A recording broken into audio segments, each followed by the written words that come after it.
Hey everybody, and welcome back into my studio here. So I have been working on a Grim Reaper tumbler for quite a while. It is a 20-ounce modern curve tumbler. I have it fully sculpted, and I actually sculpted that on live on TikTok. So if you ever have the opportunity to catch one of my lives where I'm doing a sculpted video or painting like this, it's absolutely awesome. I haven't been on as much as I used to, but I'm planning to get on a little bit more here soon, making some larger projects.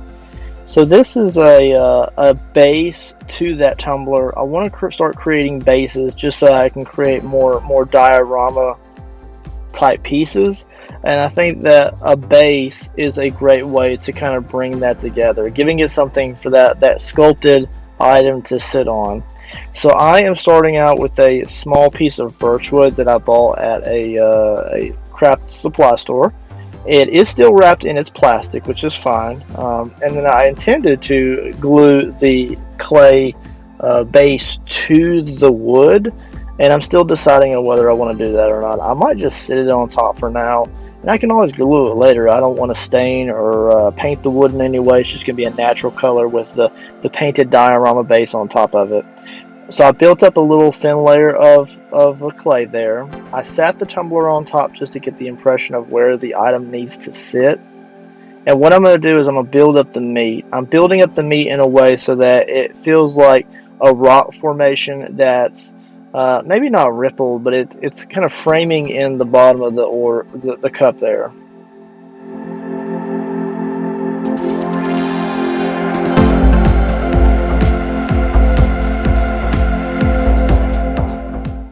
And what I'm using to add texture here is just a piece of aluminum foil. I do use some silicone tip tools just to blend different aspects of it into others, but a lot of these rock formations, I'm just barely blending the edges of them. Some of the rocks will be more standoutish than others. It's going to look really good when it's all said and done. I'm just building up those layers, kind of smoothing in some places, leaving it jagged in others. The very front of the base will be a little bit more projected than the back, because the back is always going to be hidden. Some bases I may want to have facing a certain way, like this one. Others may be able to be facing anyway, but I'm designing this to sit on a shelf. And once the base is textured, I'm going to go ahead and use small sections of armature wire, and I'm going to kind of put the stalagmites that I'm sculpting down on those, and then push them into the base. Not far enough to poke through the very bottom of the clay base, but just enough to add a little bit of strength.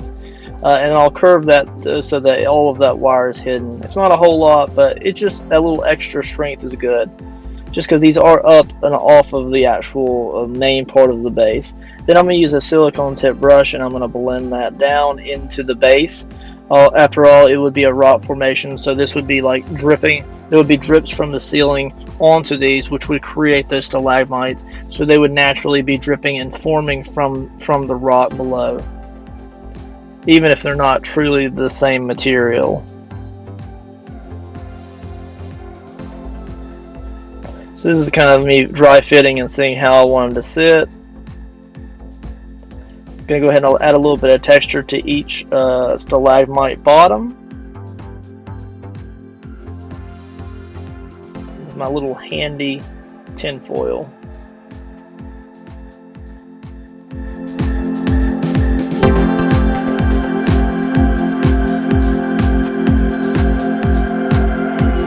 Alright, so now I'm going to add some striations to the stalagmites using a wire brush tool, and I'm just using a upward motion just to add something for the washes and the paint to kind of work over and add just easy texture to those without a lot of blending and a lot of effort. So I've been experimenting with creating stained glass textures and colors using UV resin and mica powders. So these are those were two blanks that I had created previously. So I'm just trying it in a different way now. I was originally going to make a little lantern for him to hold, and I may do that later, but right now I'm using these to make little jagged gem stalagmites. So I'm applying the UV resin to a plastic bag, And then once it starts to cure under the UV light, it actually heats up and causes the plastic bag to ripple, and it creates a nice stained glass rippled effect. Then once you go over it with mica powders, it sits on the raised edges if you don't put it on too thick, and it just gives it a nice color variation. It looks really cool, guys, and I'm going to use this so much in the future for more projects. I'm really enjoying experimenting with UV resins, just because you don't have to wait for the set dry time and things like that. It's just you create something, you try it out, and you can immediately see the results right away. So I flip them over and then I apply the mica powder. Again, still experimenting with this process. I just didn't want it to be completely flat on one side with a sharp edge. I went ahead and put the mica powder on and then UV resin the other side so that it feels more uniform and it feels like it's an actual formation. It's not flat on one side. So I'm just making a few more of these little stalagmites here. They don't have to be of the same size or shape. They can be very random and fun. This is kind of me dry fitting what they could possibly look like as I get them all completed out.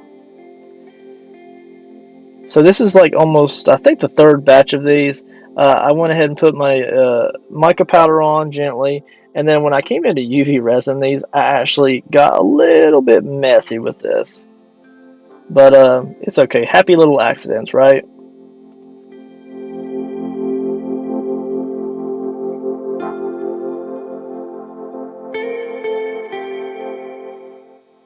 Alright, so here you can actually see where that UV resin, the surface tension broke over the edge, and it actually started running out just wild. I used an X-Acto knife to move them around so that they weren't a waste. And then here is a cool visual of just the plastic bag rippling under the heat. It's just a cool effect.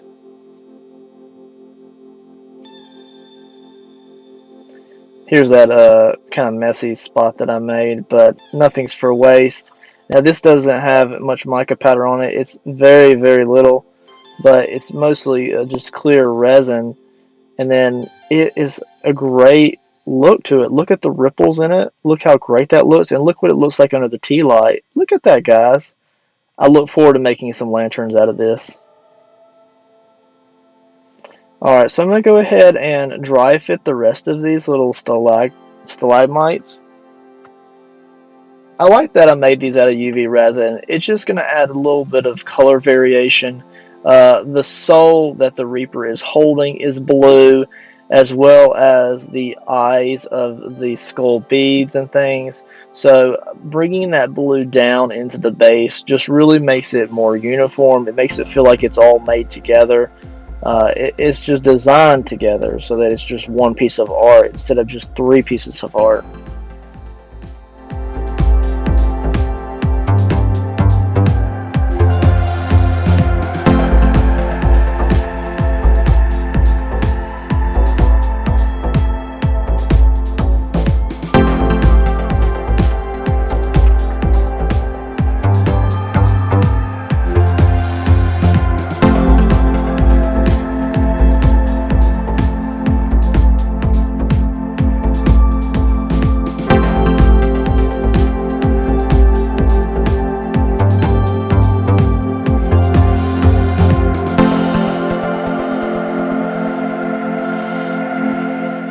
Alright, so it fits like a glove. So I'm just pushing that down, making the indentation that I'll use E6000 to permanently place those in where they're supposed to be. And then I took a picture at this point so that I know where they all go, and then I also took them off in a clockwise formation so that I have them all lined up. So this is the end of the sculpting part of the video, and then we're immediately going to go into the painting part, which is really where it comes alive. So again, it's sitting on the birchwood. It's just a really good place for me to be painting on it. I don't have to worry about any overpaint because it's still wrapped in plastic. I'm going to go over everything with a nice, thorough base of Mars Black. And if you saw most of my videos from before where I'm painting pieces like this, you know that I love to hand paint the base black instead of using spray paints. I will sometimes use an airbrush as well, but I like being able to force and push the paint into those crevices the way that I like to do that.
So the base is completely painted in Mars black, and there's what it looks like so far. It looks good darkened out as opposed to the white. It looks more ominous. So now I'm going to come in with some, this is asphalt from Folk Art, and I'm just going to give it not full coverage, but just general coverage over some of the high spots. I'm really going out of my way to leave the black recesses darker. That's where the light would not necessarily hit as sharply as it does those crevices.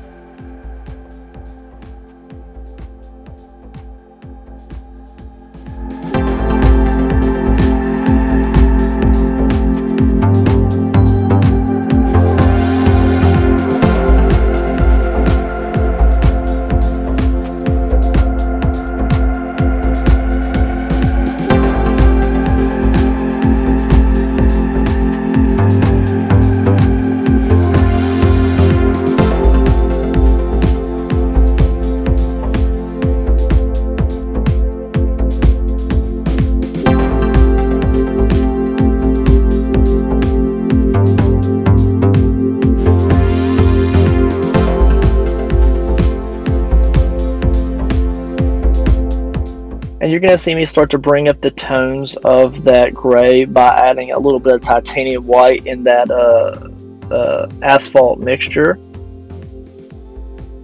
So I'm just bringing those tones up a little bit before I come in with some other colors.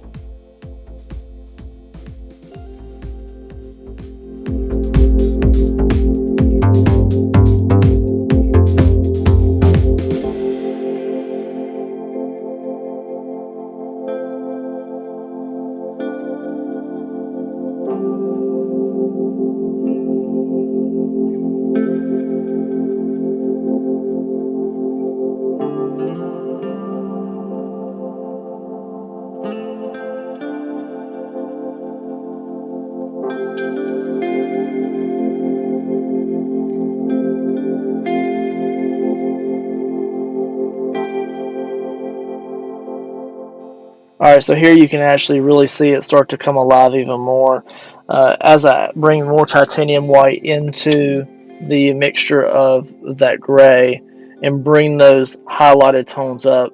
It's really turning out amazing.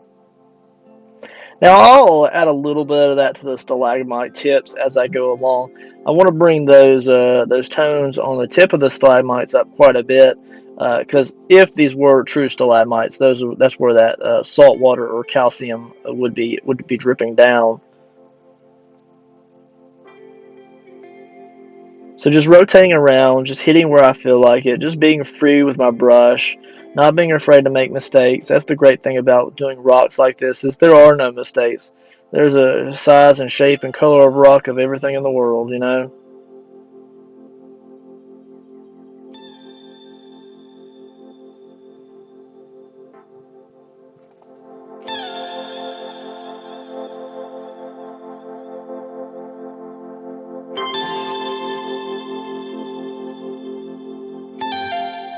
Alright, so with the main highlights pretty much done, I'm going to come in here with a very washed out raw sienna and burnt umber. I'm going to start off with the burnt umber though, and I'm just going to let the washed out paint recess in some of the crevices along the outside of the build.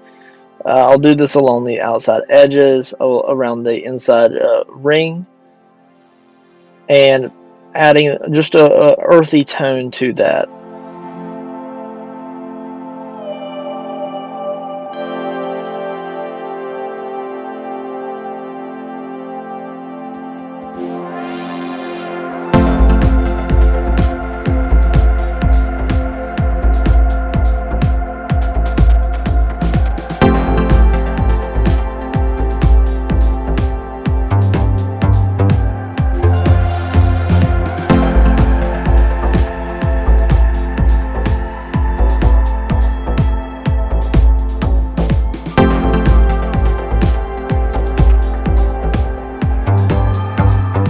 Alright, so the time has come for me to start adding the blue UV resin stalagmites to the base. That way I can get them kind of locked in. I'm using E6000 glue here, and I'm trying to do my best to push that into the crevice before I push it down, so that it's holding from not just the sides but the bottom as well.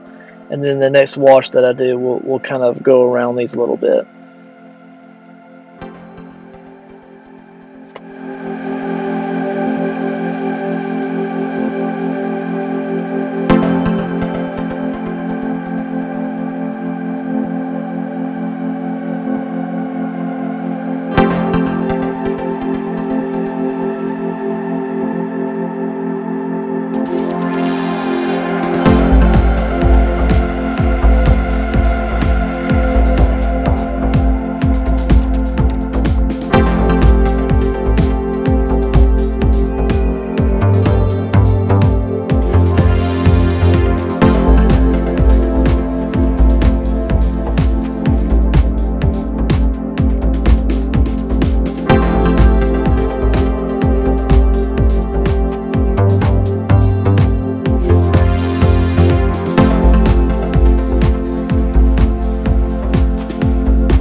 Alright, so with that last one in place, this is kind of what it looks like so far.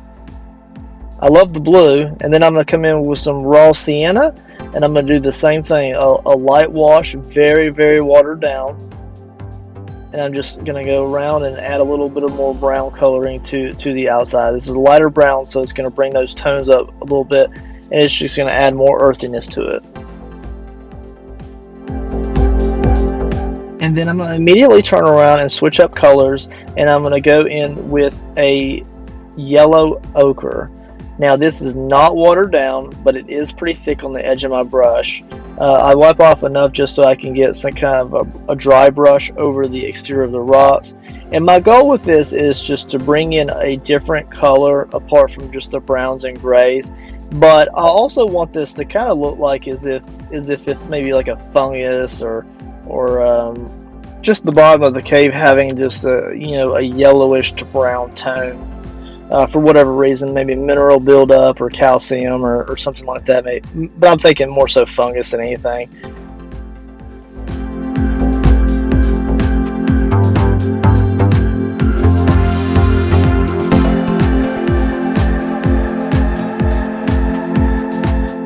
Alright, so I'm going to bring in some more pure titanium almost, and I'm going to bring those highlights up just a little bit more.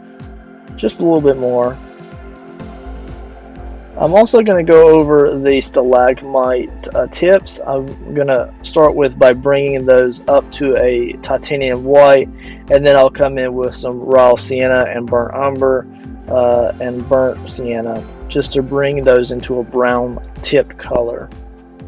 I want those to have a tannish color overall, and then I'll use titanium white over the tips. So there's the stalagmites, as I said. I went ahead and round those out and added white tips to those just to bring, just visual to those. And now I'm using some flocking here. This is pretty coarse and thick flocking. I'm trying to use the powdered version as much as possible. And I'm using E6000 with a popsicle stick just to kind of brush it over the high spots. And I'm just pushing that on there, and then it lays where it lays. It attaches how it goes, and what happens happens. I'm cool with it.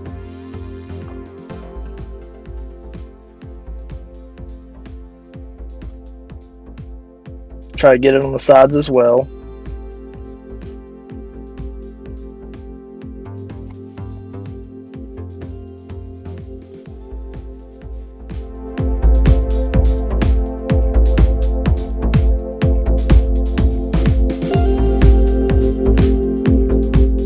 Alright, so here it is in all its glory so far.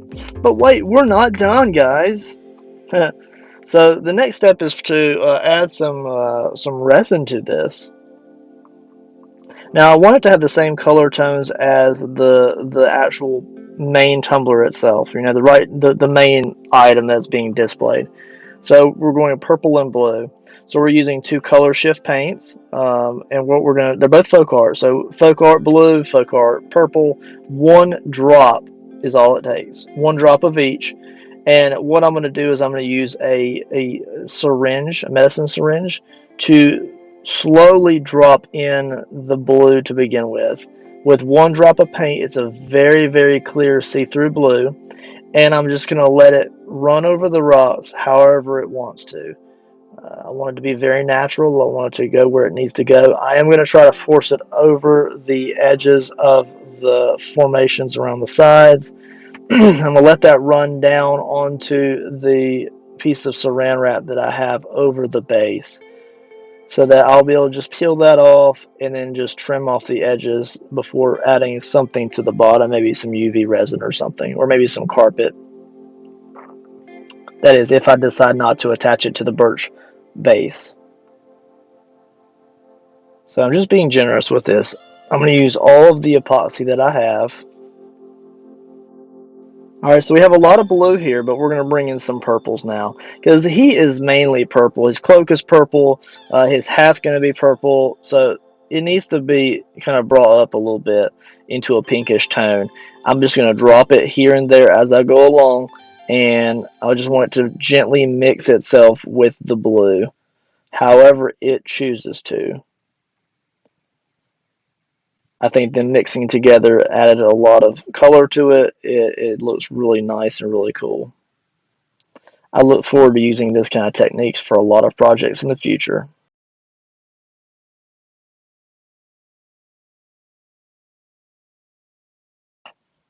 Alright, so just finishing up the last little drops of epoxy here. And then we're going to start rolling this some B-roll glamour shots, guys. Look at the detail. Now this is the really first piece that I've done like this, where I've textured everything, I've painted it, used flocking and then resin just to add accents to it. And I still have to come in and add that carpet to the very center piece. I did go ahead and apply a little bit of UV resin to this, so while it's all curing and setting up, it does have a smooth layer of UV resin on the very middle. Because I was the one ahead and dry fitting the cup in there, and I didn't want that to pull up any of that Mars black paint that I had to base coated on the center. I'm going to come in with some of that black carpet just to keep everything copacetic between the base and the actual epoxy tumbler as well. So if it's sitting for an extended amount of time, then I don't have to worry about it pooling or getting super tacky. Alright, so this is what it looks like with the carpeted base. It's just a simple circle that I E6000 into place. And like I said, it's just to keep it from getting scratched up, or the two resins from adhering if it got a little warm in the house, or things like that. So I appreciate you all watching. Please stay tuned for some other videos coming out. I plan to release the Gnome hat tumbler, where I make the little skull bead, and it has a little rope that goes around the very middle just to give it something to break up the tumbler a little bit, add some little accents to it and things. So I appreciate y'all watching. Please like, follow, and I'll catch you later.